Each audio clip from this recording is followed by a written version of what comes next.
my name is Marcus Mauer. I am a consultant here at Redpath. Hey, Marcus, why are you getting started before me? I thought I was taking lead today? I did not get the memo. Oh. Hey everybody, my name is Marcus Mauer. I am a marketing consultant here at Redpath. Hi, I'm Eric Lehnen. You guys know me. I'm also here from Redpath as a marketing consultant. Yeah, so last week we talked with Jim Smale, CEO at Redpath, about how you can use data to drive operations within your organization. If you'd like to see that video, you can go ahead and click right here. And today we've got Eric in to talk about how to be a better marketer. So Eric, we're just going to jump right in. So could you tell me what are top 3 things that you could do to be a better marketer? Sure. So the things that I've kind of learned along the way from various mentors and things that I had to pick up and learn. 1 is planning, 2 is accountability, and 3 is focus. So planning for me is obviously every year you're kicking off a new marketing plan, learning from what you did last year, putting your eyes forward for next year, what are things you need to accomplish. So going back to the business objective and how does the marketing plan help you get there.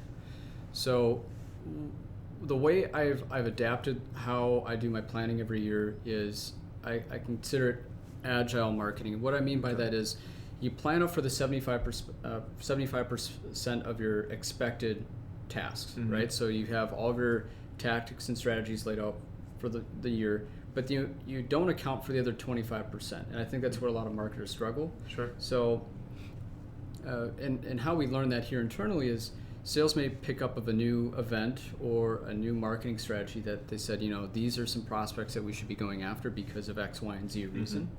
But we've already planned out our marketing plan and we don't want to put something down because we're already in mid-flight producing it, and then we don't have that flexibility to jump on it. So I plan for 75% of my capacity at the beginning of the year, and then I have 25% that I can bring in within my plan. But of course, I have outside things. So if I do have extra capacity, I can execute on something very quickly. Sure. So the other thing is accountability. So for me, I need to make sure that for my plan, I set my goals in place, and I have my monthly and quarterly check-ins of how I'm going to obtain that. So using a dashboard to visibly see my progress. So from marketing to the organization, we have our plan in place to bring pipeline in for sales.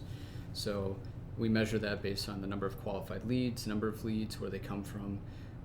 But we never get down to the nitty-gritty because I feel like if you get too detail-oriented on your metrics, you're not looking at the big picture, which is at the end of the day, you're trying to build pipeline. And if you're only visualizing your data based on click-through rates and conversions and not necessarily attribution back to a campaign, you're really missing out on some of that focus. Yeah. And you want to enable your employees, not just weigh them down. Exactly. And I think you need to start simple with measuring. If you get too detail-oriented, you're just going to get lost in the mess. Sure. Yep, that can happen.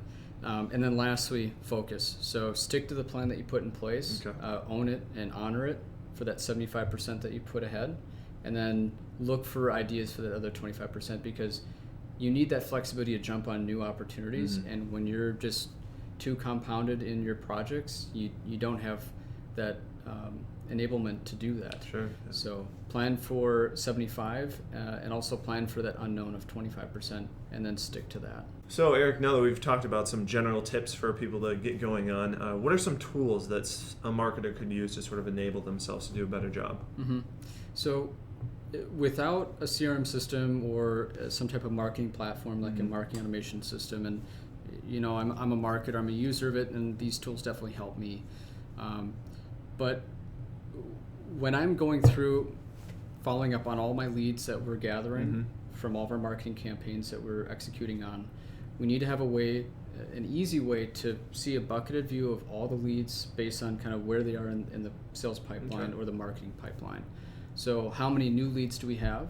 How many leads that are currently in an active marketing campaign or program? Some that are in a nurture state, so sales may have touched them, but they said they're not ready yet. They need a little bit more time in the oven.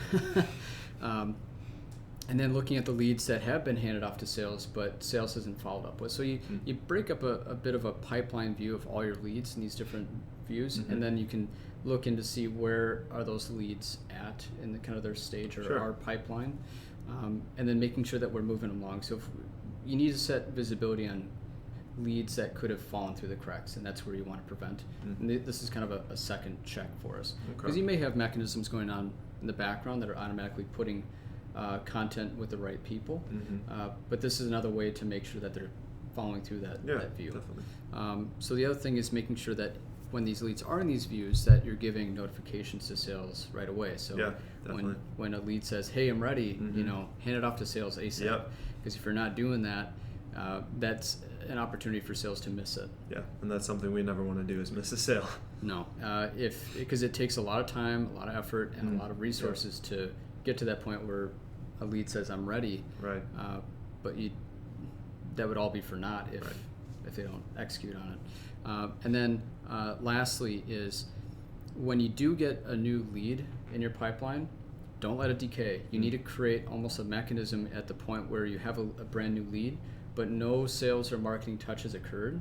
This is a notification to maybe one of your marketing managers to say, "Hey, this is someone that we need to put in the right bucket, but we just haven't put them in there yet." Okay. This is kind of setting those SLA standards that you kind of see with customer service, but from a marketing perspective of, okay, we need to get them in the right bucket to start marketing to them. So Eric, now we've talked about some tips, we've talked about some tools. Now, you and all your wisdom and all your experience, what is some advice that you can bestow upon somebody that wants to be a better marketer? Wisdom. Wow. I really have to work hard to get to that level. So again, we're in B2B marketing. A lot of us are, but a lot of us aren't. And every organization's a little different. But one thing I feel that everyone can build that win-win relationship is, or that win-win scenario is, you need to align and drive with sales. Okay. And that's going back to, and I know we talked about that, is creating that alignment with marketing and sales. We had another video about that too.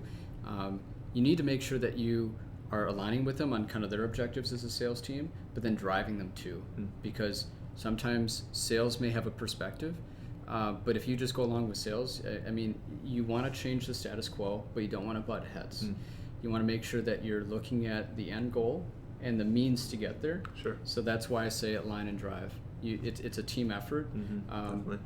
but you need to be executing on things that marketing has an eye for, and sales, their focus should be following up on the leads that you're providing. But again, they can give you intel as well.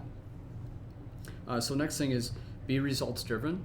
And this is a caveat though, is you need to be results driven on everything you're doing. So setting some milestones for all of your campaigns, but don't get to the point where it prevents you from being experimental and trying new marketing campaigns.